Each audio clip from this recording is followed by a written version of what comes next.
الحمد لله الأكرم الذي خلق الإنسان وكرمه وعلمه من البيان ما لم يعلم فسبحان الذي لا يحصى امتنانه باللسانه ولا بالقلم ونشهد أن لا إله إلا الله وحده لا شريك له لا ضد له ولا ند له ولا مثيل له ونشهد أن لا إله إلا الله ونشهد أن سيدنا وسندنا وحبيب مولانا محمدا عبده ورسوله أرسله بالحق بشيرا ونذيرا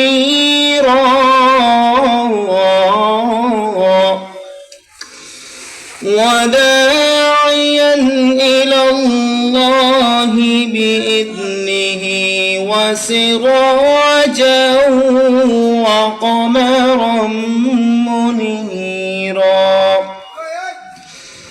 أما بعد فقد قال الله تعالى في كلامه المجيد وفي فرقانه الحميد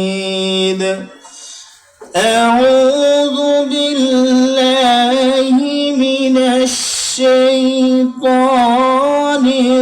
الرجيم بسم الله الرحمن الرحيم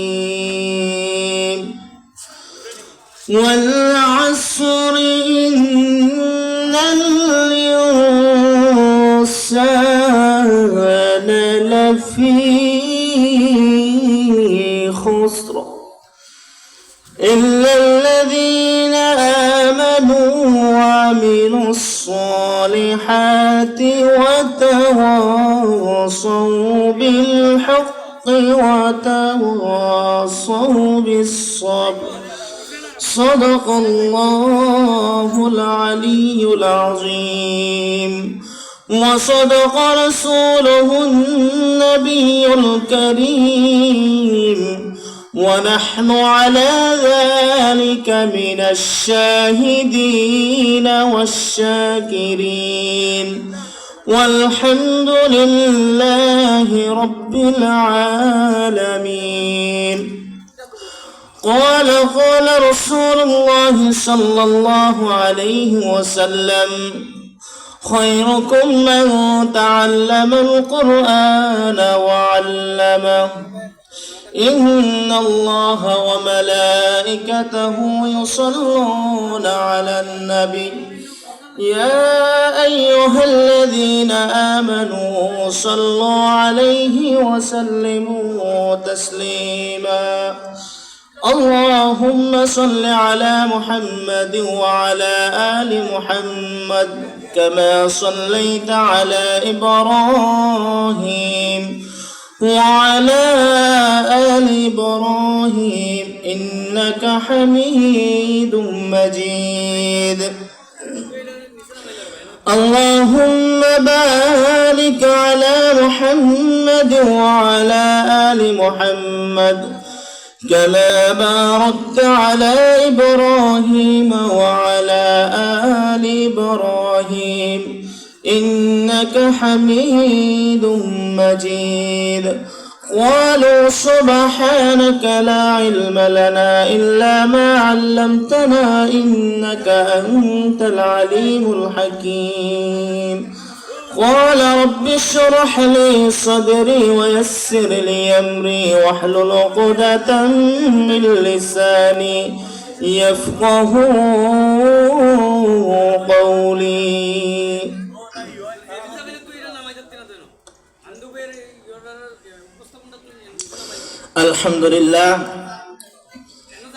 আলহামদুলিল্লাহ রব্বিল আলামিন।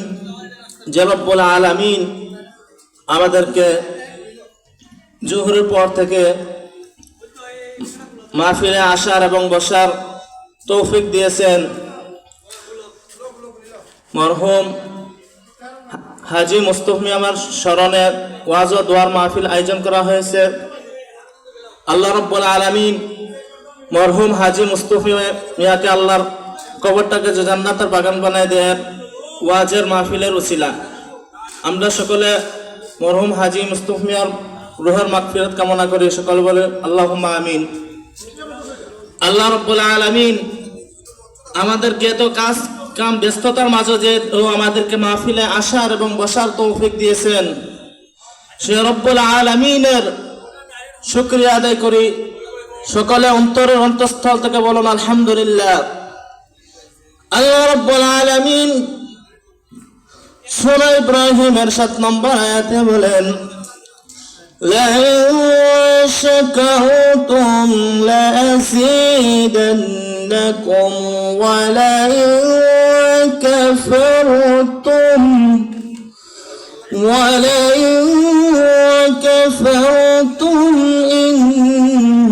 إن عذابي لشديد।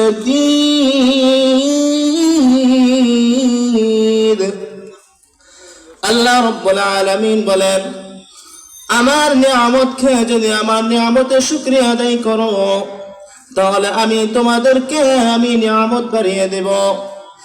সর্ব অবস্থায় আল্লাহ রাব্বুল আলামিনের নিয়ামতের মধ্যে আমরা ডুবে আছি।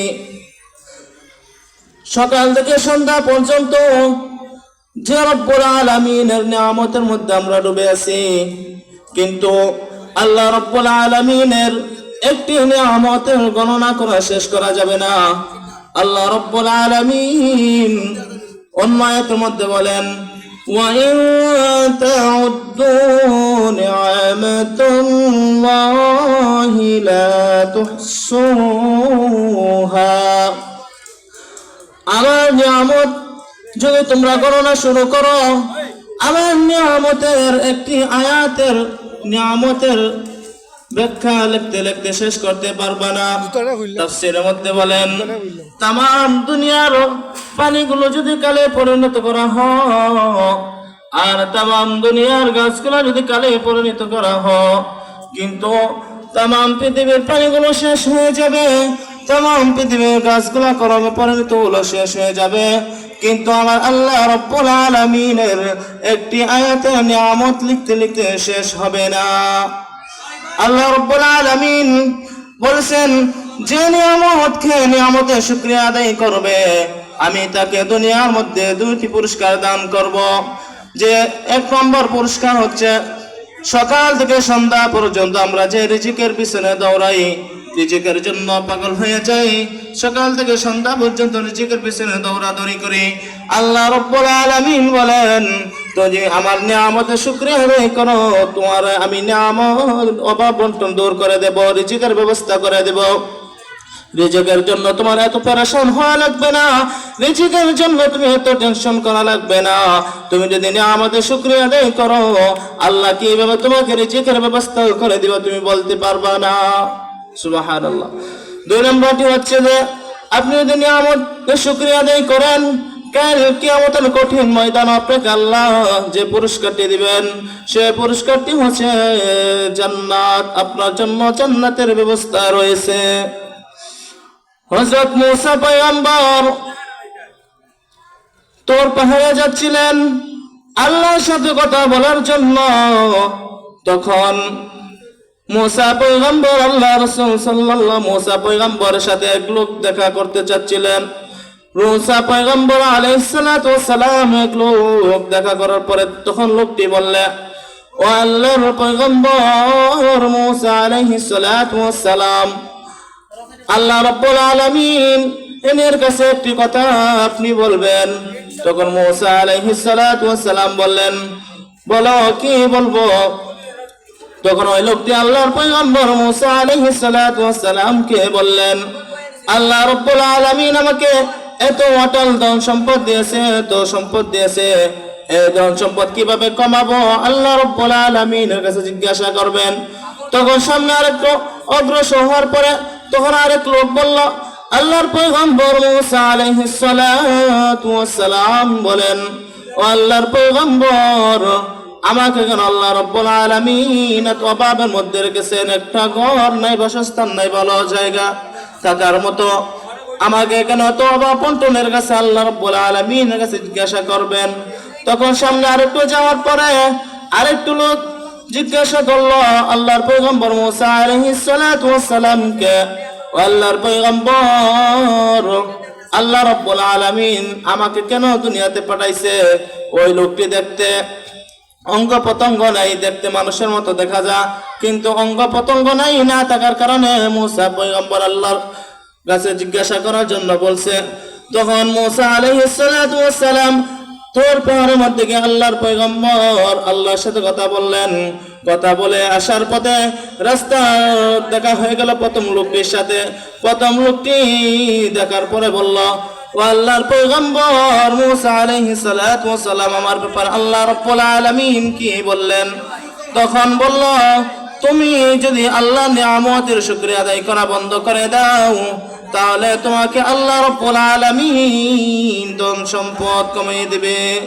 তখন ওই লোকটি শোনার পরে আল্লাহর পয়গম্বর মুসা আলাইহিস সালাতু ওয়াস সালামকে বললেন, আল্লাহ আমাকে নিয়ামত দেখ বা না দেখ, কিন্তু আমি আল্লাহর শুকরিয়া আদায় করা বন্ধ করব না। সর্বাবস্থা আল্লাহ নিয়ামত আদায় করে যাব, আল্লাহ আমাকে সম্পদ দেখ বা না দেখ কিন্তু সেটা বড় বিষয় নয়, কিন্তু সর্বাবস্থা আল্লাহ নিয়ামতের শুকরিয়া আদায় করব। যদি আল্লাহ রাব্বুল আলামিনের শুকরিয়া আদায় করেন আল্লাহ রাব্বুল আলামিন আপনাকে আরো ধন সম্পদ বাড়িয়ে দিবে। 2 নম্বর লোকটির সাথে দেখা হয়েছে। তখন আল্লাহর পয়গম্বর মুসা আলাইহিস সালাতু ওয়াস সালাম ওই লোকটিকে বলল, ও আল্লাহর বান্দা তোমার কথা তো আল্লাহ রাব্বুল আলামিনের কাছে জিজ্ঞাসা করছি, তোমার ব্যাপারে বলছে যে তুমি আল্লাহ রাব্বুল আলামিনের শুকরিয়া আদায় করো। তখন লোকটি শোনার পরে সাথে সাথে মন খারাপ করে বলছেন যে আমাকে কি আল্লাহ রাব্বুল আলামিন চোখে দেখে না, আমাকে কি সব বিপদে আর কাউকে দেখে না। তখন আল্লাহ রাব্বুল আলামিন রাগ হয়ে যা ওর বাসস্থান দিছিল, যা ওই কাপড় ছিল, ওই বাসস্থানটাও আল্লাহ রাব্বুল আলামিন তুফান দিয়ে উড়িয়ে নিছে, এবং যেটা কাপড় পরনের মধ্যে ছিল সেটাও তুফানের মাধ্যমে উড়িয়ে নিছে। এবং 3 নম্বর লোকটি যখন আল্লাহর পয়গম্বর মুসা আলাইহিস সালাতু ওয়াস সালামকে বললেন, আল্লাহ রাব্বুল আলামিন আমার ব্যাপারে কি বলল, তখন ওই লোকটিকে আল্লাহ পয়গম্বর মুসা আলাইহিস সালাতু ওয়াস সালাম বলল, তুমি আল্লাহ রাব্বুল আলামিনের শুকরিয়া আদায় করো। যদি আল্লাহ রাব্বুল আলামিনের শুকরিয়া আদায় করো তাহলে তোমাকে আল্লাহ রাব্বুল আলামিন স্বয়ং সম্পূর্ণ একটা মানুষ বানিয়ে দিবে। সুবহানাল্লাহ। আল্লাহ রাব্বুল আলামিন শুকরিয়া আদায় করার কারণে স্বয়ং সম্পূর্ণ একটা মানুষ বানিয়ে দিলেন। আল্লাহ রাব্বুল আলামিন সূরা রহমানের মধ্যে বলছেন, ফাবিআইয়ি আলাই রাব্বিকুমা তুকাযযিবান,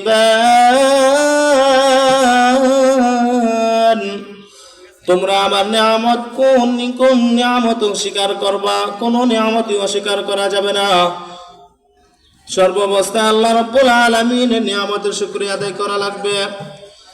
অন্য আয়াতের মধ্যে আল্লাহ রাব্বুল আলামিন বলেন, ওয়া ইন তাউদ্দু নি'মাতাল্লাহি লা তুহসুহা ইন্নাল ইনসানা লাযুলুমুন কাফফার। তোমরা আল্লাহ রাব্বুল আলামিনের নিয়ামত যদি গণনা শুরু করো কখনো শেষ করতে পারবা না। এবং মানুষ বড়ই জালেম, অপরাধী, অতিজ্ঞ। মানুষ নিয়ামত খায় কিন্তু নিয়ামতের শুকরিয়া আদায় করে না। বাংলা প্রবাদ আছে যে নুন খাইয়া গুণ গাইব দূরের কথা, নুন খাইয়া কি নিমুখ দানটা ভাঙ্গা দিয়ে যান, কিন্তু আল্লাহ রাব্বুল আলামিন তো তাদের জন্য বলছে ধ্বংস। কুতিলাল ইনসানু মা আকফারা, তাদের জন্য বলা হয়েছে ধ্বংস, যে আমার রব্বুল আলামিনের নিয়ামত খেলো, নিয়ামতের শুকরিয়া আদায় করলো না, আমি তাদের জন্য ধ্বংস করে রেখেছি। ইয়া মাশারাল জিন্নি ওয়াল ইনসি ইন ইসতাতাতুম, তাদেরকে বলে দাও আমার জমিন ছাড়া, আসমানের নিচ ছাড়া তারা আমার জমিন থেকে চলে যেত, কিন্তু আল্লাহ রাব্বুল আলামিনের আকাশের নিচ থেকে জমিনের উপর ছাড়া তবু যাওয়ার জায়গা নাই। আল্লাহ রাব্বুল আলামিন 34 নম্বর আয়াতে বলেন তারা ধ্বংস হয়ে যাবে এবং তারা জালেম, তাদেরকে আল্লাহ রাব্বুল আলামিন কাল কঠিন কিয়ামতের দিন কঠিন আযাবের ব্যবস্থা করবেন। আল্লাহ রাব্বুল আলামিন সূরা আসরের মধ্যে বলেন ওয়াল আসরি ইন্নাল ইনসানা লাফি খুসর, নিশ্চয় মানুষ ক্ষতিগ্রস্ত, মানুষ নিশ্চয় ক্ষতিগ্রস্ত হয়েছে। আসরের কসম খেয়ে আল্লাহ রাব্বুল আলামিন বললেন মানুষ একদিন সময় শেষ হলে আখিরাতের জীবনে পা রাখতে হবে, কিন্তু আল্লাহ রাব্বুল আলামিন বলছেন প্রত্যেকটি মানুষই ক্ষতিগ্রস্ত। ইন্নাল ইনসানা লাফি খুসর, নিশ্চয় মানুষ ক্ষতিগ্রস্তের মধ্যে রয়েছে। যে আল্লাহ রাব্বুল আলামিন আপনাকে আমাকে জন্ম থেকে মৃত্যু পর্যন্ত যে একটি সময় দিয়েছেন, এই সময়টি আপনি কোন কাজে ব্যয় করছেন ওই রব্বুল আলামিনের কাছে আপনি হিসাব দিতে হবে। আল্লাহ রব্বুল আলামিনের কাছে হিসাব না দিয়ে কাল কঠিন কিয়ামতের ময়দানে আপনি এক পাও লড়াতে পারবেন না। আন ইবনে মাসউদ আনিন নবী সাল্লাল্লাহু আলাইহি ওয়াসাল্লাম ইয়াউমাল কিয়ামাতি মিন ইনদি রাব্বি حتى يسأل عن 5 عن عمره فيما أفناه وعن شبابه فيما أبلاه وماله من أين اكتسبه وفيما أنفقه وماذا عمل فيما علما. عبد الله بن مسعود عن النبي صلى الله عليه وسلم থেকে বর্ণিত নবী করিম সাল্লাল্লাহু আলাইহি ওয়াসাল্লাম বলেন কাল কিয়ামতের কঠিন ময়দানে কোন আদম সন্তান এক পাও লড়াইতে পারবে না 5টি প্রশ্নের উত্তর না দিয়া। 5টি প্রশ্নের উত্তর না দিয়া কোন আদম সন্তান এক পাও লড়াতে পারবে না। 1 নাম্বার হচ্ছে আন উমরিহি ফিমা আফনাহু, আল্লাহ রাব্বুল আলামিন জন্ম থেকে মৃত্যু পর্যন্ত তোমাকে যে একটি সময় দিয়েছে, যে মূল্যবান সময় দিয়েছে, এই সময়টি তুমি কোন কাজে ব্যয় করছো? হালাল পথে ব্যয় করছো নি? আল্লাহ যে নামাজ ফরজ করেছে, রোজা ফরজ করেছে, ব্যবসা হালাল করেছে, তুমি হালাল পথে উপার্জন করছো নি? আল্লাহর হুকুম দেওয়া নামাজ তুমি সঠিক মতো আদায় করছো কিনা? যে রব্বুল আলামিন আমাদের জন্য রোজা ফরজ করেছে, সেই রোজা তুমি ঠিক মতো আদায় করছো কিনা? সেই সময়টি আল্লাহর কাছে তুমি ব্যয় করছো কিনা? আল্লাহ রাব্বুল আলামিনের কাছে হিসাব না দিয়ে তুমি এক পাও লড়াতে পারবে না। ওয়াফিমা আন উমরিহি ফিমা আফনাহু, 1 নাম্বার ওয়া আন শাবাবিহি ফিমা আবলাহু, যে রব্বুল আলামিন তোমাকে যৌবন দিয়েছে, যৌবনটি তুমি কোথায় ব্যয় করছো? এই যৌবনটি তুমি হালাল পথে ব্যয় করছো না হারাম পথে ব্যয় করছো? আল্লাহ রাব্বুল আলামিনের কাছে জবাব না দিয়ে এক পাও লড়াতে পারবা না। ওয়ামালিহি মিন আইনা ইকতাসাবাহু, যে আল্লাহ রাব্বুল আলামিন বলছেন তুমি অর্থ সম্পদ উপার্জন করো, হালাল পথে উপার্জন করো, তুমি হালাল পথে 20,000 টাকা উপার্জন করো, কিন্তু হারাম পথে তুমি উপার্জন করো আরো 20,000 টাকা। তুমি হালাল পথে উপার্জন করছো এবং হারাম পথে উপার্জন করছো, আল্লাহ রাব্বুল আলামিন যখন তোমাকে আমলনামা দেওয়া হবে, ইকরা কিতাবাকা কাফা বিনাফসিকাল ইয়াউমা আলাইকা হাসিবা, যখন তোমার আমলনামা তোমাকে দেওয়া হবে তখন বলবে তোমার আমলনামা তুমি পেশ করার জন্য আজ তুমি নিজেই যথেষ্ট। যখন আমলনামার মধ্যে দেখা যাবে আপনি হালাল হারামে মিস করা তখন আল্লাহ রাব্বুল আলামিন বলবে, ওই জালেম, তোদেরকে আমি দুনিয়াতে পাঠাইছি হারাম পথে লিপ্ত থাকার কারণে, হারাম পথে থাকার লাগি পাঠাইছিনি। তখন ফেরেশতাদেরকে বলবে, ও ফেরেশতা, এই জালেমকে তুমি জাহান্নামে পাঠিয়ে দাও। নাউজুবিল্লাহ। আল্লাহ রাব্বুল আলামিন যে আমাদেরকে হালাল পথ উপার্জন করার জন্য বলেছে, সর্ব অবস্থায় যেন আল্লাহ রাব্বুল আলামিনের হুকুম মতে চলতে পারি এবং রাসূলের তরিকা মতে চলতে পারি, সেই তৌফিক দান করেন। 4 নম্বর হচ্ছে ওয়াফিমা আনফাকাহু, এবং হালাল পথে উপার্জন করেই শেষ না, এবং হালাল পথে উপার্জন করেছেন ভালো কথা, ওই উপার্জন হালাল উপার্জন করে আপনি কোথায় ব্যয় করছেন? হালাল কাজে ব্যয় করছেন কিনা, না হারাম পথে ব্যয় করছেন? সিনেমা হলের মধ্যে টাকা দিয়েছেন কিনা, জুয়া খেলছেন কিনা, মদ গাঞ্জা খেয়েছেন কিনা, পিনচিলাট খেয়েছেন কিনা? ওই হালাল টাকার উপার্জন কিন্তু আল্লাহ রাব্বুল আলামিনের কাছে জবাব দিতে হবে। এই হালাল টাকার মধ্যে আপনার এতিম মিসকিনের হক ছিল, মসজিদ মাদ্রাসা দান করার, সদকা করার হক ছিল, এবং গরিব মিসকিনের হক ছিল, কিন্তু আপনি ওইগুলা না দিয়ে, যাকাত না দিয়ে, কিন্তু আল্লাহ রাব্বুল আলামিন আপনার উপরে যে যাকাত ফরজ করেছে, নামাজ যেমনি ফরজ, রোজা যেমনি ফরজ, পর্দা যেমনি ফরজ, যাকাত দেওয়া তেমনি ফরজ, কিন্তু আপনি হালাল টাকা উপার্জন করছেন, আপনি ধন সম্পদ ছিলেন, কিন্তু যাকাত দেন নাই, না দেওয়ার কারণে আল্লাহ রাব্বুল আলামিন তখন বলবেন, তুমিও জাহান্নামে চলে যাও। হালাল পথে উপার্জন করলে হালাল পথে ব্যয় করতে হবে। হালাল পথে উপার্জন করেই কি শেষ না, হালাল পথে কি টাকাগুলা আমাদেরকে ব্যয় করতে হবে। যদি হালাল পথে ব্যয় না করে হারাম পথে ব্যয় করেন, সেটা আল্লাহ রাব্বুল আলামিনের কাছে হিসাব না দিয়ে এক পাও লড়াতে পারবেন না। এবং 5 নাম্বার হচ্ছে ওয়ামা আমিলা ফিমা আমিলা, আল্লাহ রাব্বুল আলামিন তোমাকে জ্ঞানী বানাইছে, বুদ্ধিজীবী বানাইছে, তুমি দিন শিক্ষা অর্জন করছো, ইলম অর্জন করছো, এবং ইলম অনুযায়ী তুমি কতটুকু আমল করছো, এবং তোমার ওই সেই ব্যাপারে আল্লাহ রাব্বুল আলামিনের কাছে তুমি জবাবদিহি করতে হবে। প্রত্যেক মুসলমানের জন্য আল্লাহ রাব্বুল আলামিন ইলম অর্জন করার ফরজ করেছেন।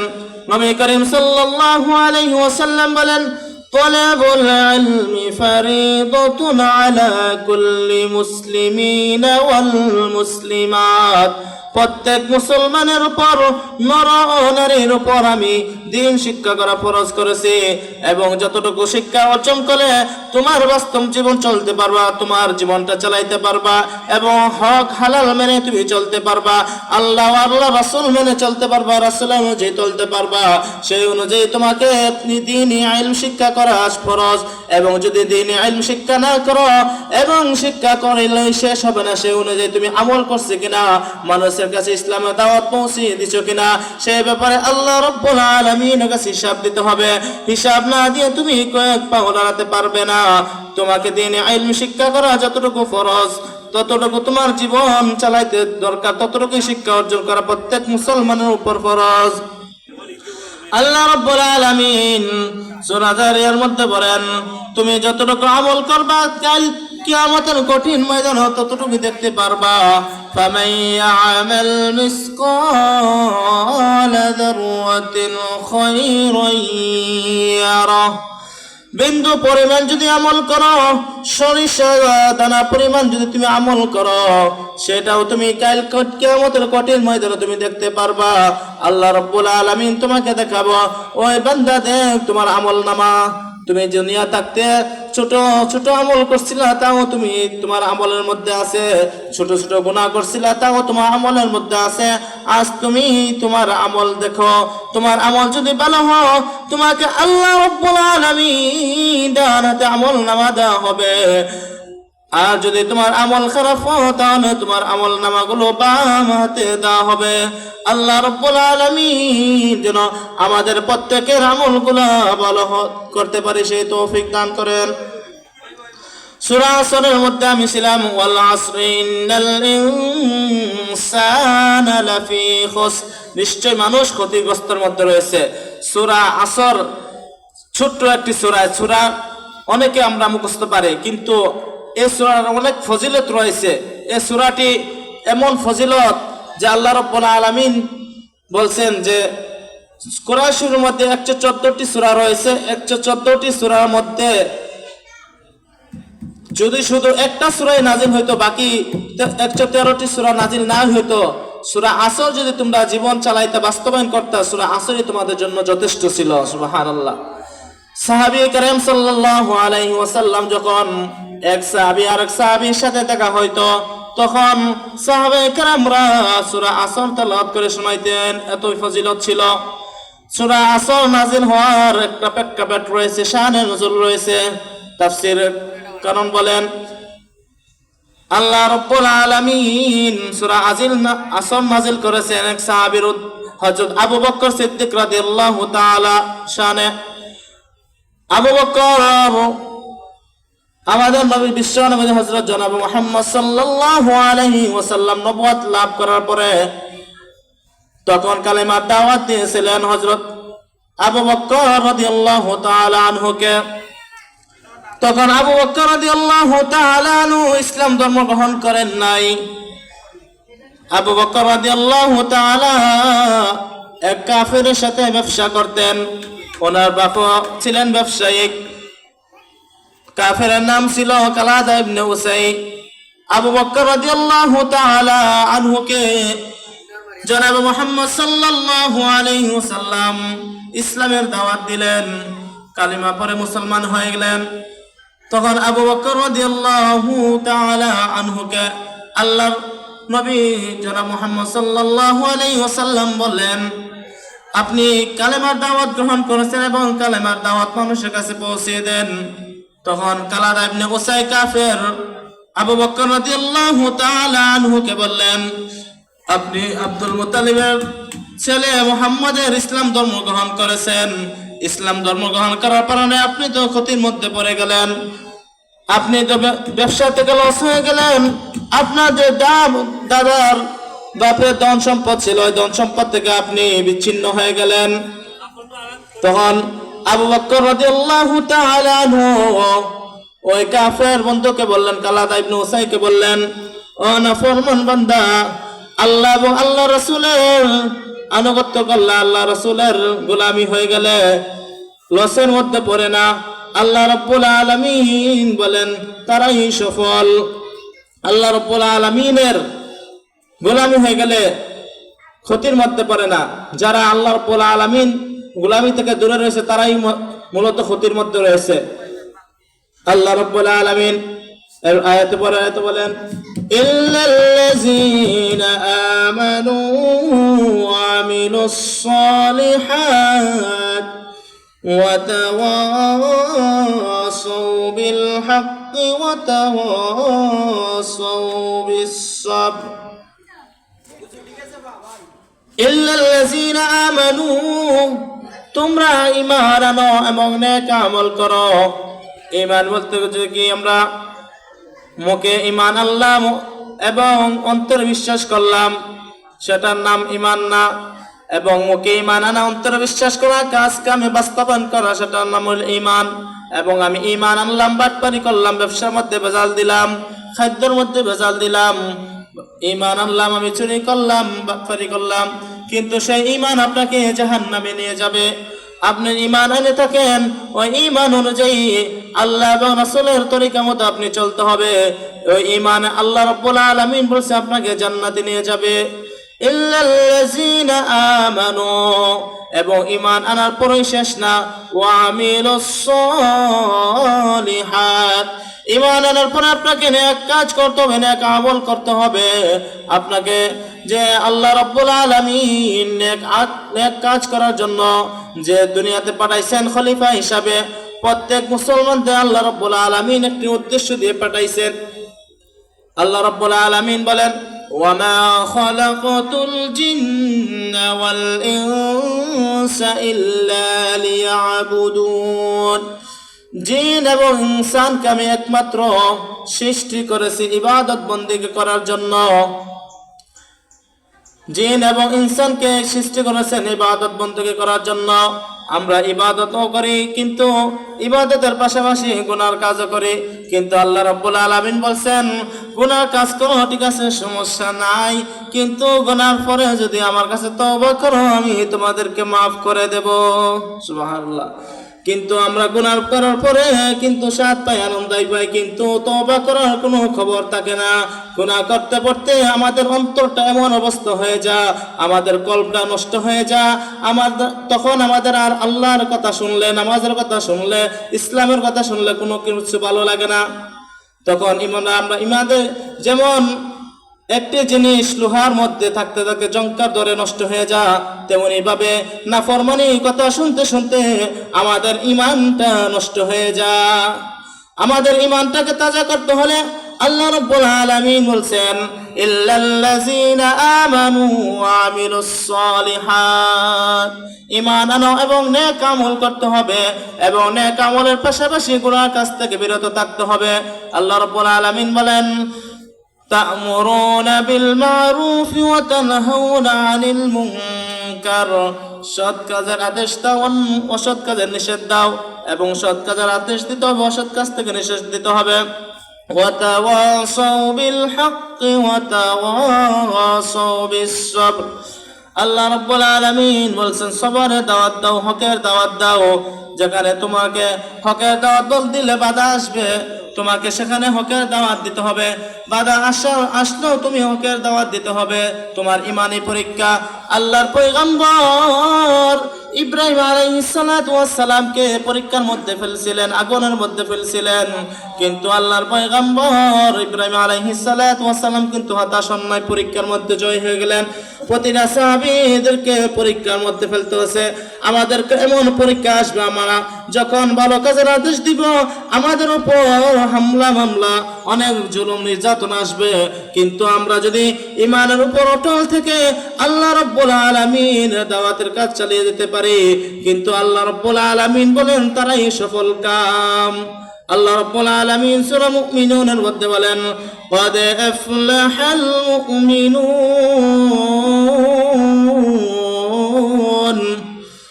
আল্লাহ রাব্বুল আলামিন বলেন তারাই সফল কার যারা ঈমান আনে এবং নেক আমল করে এবং হকের দাওয়াত দেয়, সবরের দাওয়াত দেবে। এবং হকের দাওয়াত দিতে হলে আপনার যত সমস্যা আসবে ঈমানের উপর অটল থাকতে হবে, তাহলে আল্লাহ রাব্বুল আলামিন বলছে আপনি সফল কাম। এবং আল্লাহ রাব্বুল আলামিনের কাছে চাইতে হবে আপনাকে, আল্লাহ রাব্বুল আলামিনের কাছে যদি চান আপনাকে আল্লাহ রাব্বুল আলামিন দিবেন। এবং আমরা চাইবো কিভাবে? আমরা চাওয়ার মতো চাইতে পারি না, কিন্তু আল্লাহ রাব্বুল আলামিনের কাছে চাই কিন্তু ধৈর্য ধরতে পারি না। আল্লাহ রাব্বুল আলামিন বলে তোমরা ধৈর্য ধরো, ধৈর্য সহকারে আমাদের কাছে চাও, তাহলে আমি তোমাদেরকে আল্লাহ রাব্বুল আলামিন দিব। আল্লাহ কখনো মানুষকে হতাশ করে না, নির্ভর করে না, কিন্তু আল্লাহ রাব্বুল আলামিন বলছে আমার কাছে তুমি নামাজের মাধ্যমে চাও। সূরা বাকারার মধ্যে আল্লাহ রাব্বুল আলামিন বলেন, ইয়া আইয়ুহাল্লাযীনা আমানুস্তাঈনু বিস-সাবরি ওয়াস-সালাহ, হে ঈমানদারগণেরা তোমরা আমার কাছে চাও, নামাজের মাধ্যমে চাও, সিজদার মাধ্যমে চাও। তোমরা যদি আমার কাছে চাও আমি আল্লাহ রাব্বুল আলামিন সর্বস্থায়ী আমি তোমাদেরকে দেওয়ার জন্য প্রস্তুত আছি। আল্লাহ রাব্বুল আলামিন গভীর রাত যখন হয় তখন আসমানের সর্বশেষ নিচের আসমানের নিচে এসে আমাদেরকে ডাকে। আল্লাহ রাব্বুল আলামিন বলেন, ওই বান্দা তোমার কার কি লাগে আমার কাছে চাও। এবং হাদিস শরীফে আসছে নবী করিম সাল্লাল্লাহু আলাইহি ওয়াসাল্লাম বলছেন, জুতার স্যান্ডেলের যদি একটা ফিতাও ছিঁড়ে যায় সেটা আমার আল্লাহ রাব্বুল আলামিনের কাছে চাওয়ার জন্য। আল্লাহ রাব্বুল আলামিন বলেন, আমার কাছে যদি তুমি এক পা আগায় আসো আমি তোমার জন্য 10 পা আগায় আসবো। আল্লাহ রাব্বুল আলামিনের কাছে চাইতে হবে। অন্য জায়গায় আল্লাহ রাব্বুল আলামিন বলেন, ওয়া ক্বালা রাব্বুকুম উদউনি আস্তাজিব লাকুম, ও বান্দা তোমরা আমার কাছে চাও আমি তোমাদের ডাকে সাড়া দিব। কিন্তু আল্লাহ রাব্বুল আলামিনের কাছে যখন চাওয়ার দরকার আমরা তখন চাই না, যখন বিপদ আসে আমাদের তখন আমরা চাই আল্লাহ আমার এত বিপদ দিছ, এখন আমার কি হবে, তখন আমরা হতাশ হয়ে যাই, নার্ভাস হয়ে যাই। কিন্তু তখন আমি আল্লাহ রাব্বুল আলামিনকে চিনি, কিন্তু সময় থাকতে চিনি না। আল্লাহ রাব্বুল আলামিন বলছেন, তোমরা অভাব আসার আগে অভাবটাকে তুমি সম্মান করতা, কদর করতা, এবং বিপদ আসার আগে বিপদকে তুমি কি করতা, মূল্যায়ন করতা। কিন্তু আমরা আজকে দেখা যায় যখন বিপদ আসে তখন আল্লাহকে চিনি, আল্লাহর যখন বিপদ চলে যায় তখন আমরা আল্লাহকে ভুলে যাই। সেটা করলে চলবে না। সর্বাবস্থায় আল্লাহ রাব্বুল আলামিনের হুকুম মতে চলতে হবে ও রাসূলের তরিকা মতে চলতে হবে। আল্লাহ রাব্বুল আলামিন আমাদেরকে যেন সকলকে কবুল করেন।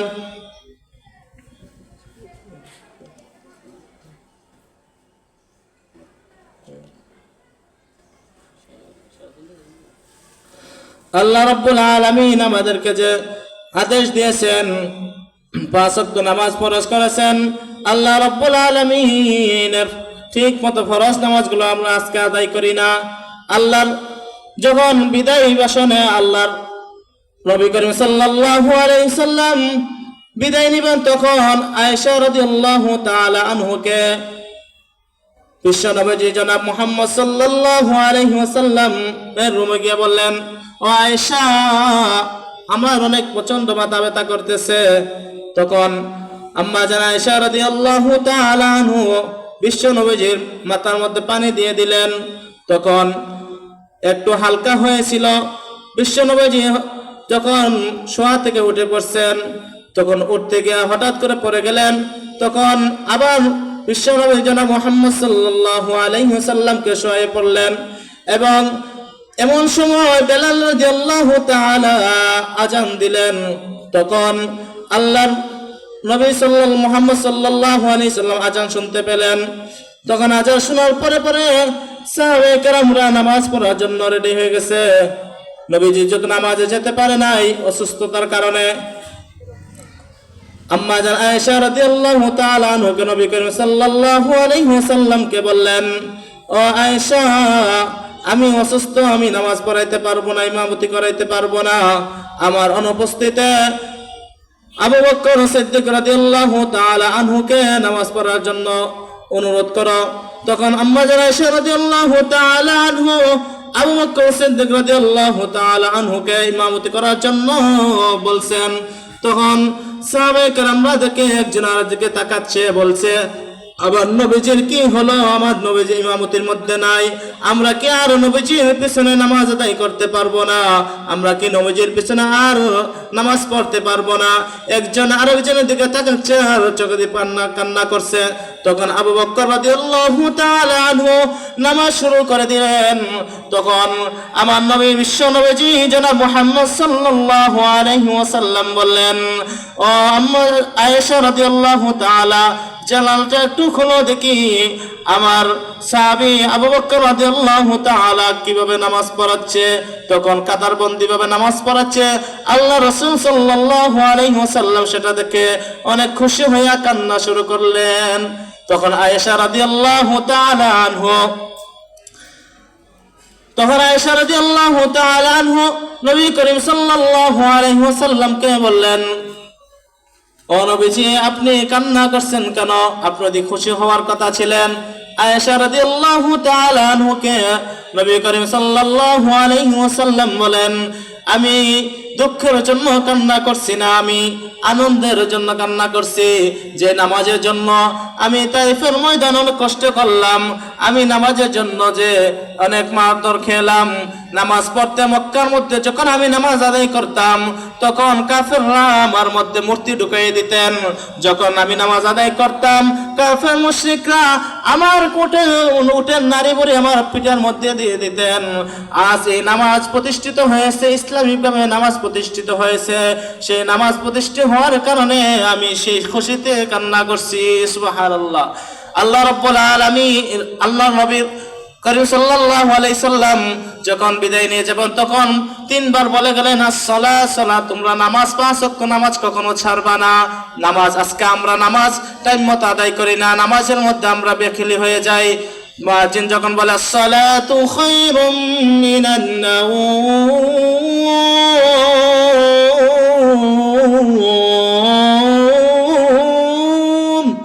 তখন আমরা বলি ঘুম থেকে, নামাজ থেকে ঘুম উত্তম।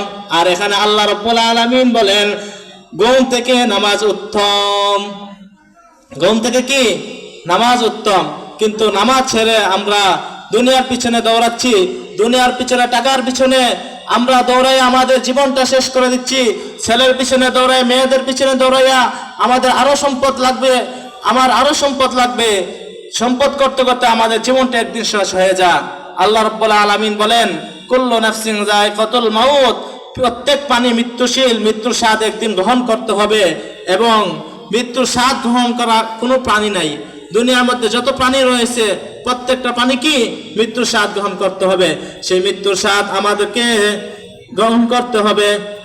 আল্লাহ রাব্বুল আলামিন পরে আয়াতে বলেন ওয়া ইন্নামা তুওয়াফাউনা উজুরাকুম ইয়াউমাল কিয়ামাহ, মৃত্যুর পরবর্তীর জন্য যে প্রস্তুতি নেয় সে ব্যক্তি হলো বুদ্ধিমান। কিয়ামতের দিন আল্লাহ রাব্বুল আলামিন আপনাকে জিজ্ঞাসা করা হবে, আপনি দুনিয়ার মধ্যে এত ধন সম্পদ আরো লাগবে, তো আপনার আশা ভরসা কখনোই শেষ হয় না, তখনই শেষ হবে আপনার আশা ভরসা। আল্লাহ রাব্বুল আলামিন তখন কবরের মধ্যে আপনি পৌঁছে যাবেন, কবরে চলে যাবেন, তখনই আপনার আশা ভরসা আল্লাহ রাব্বুল আলামিন তখন শেষ করে দিবেন।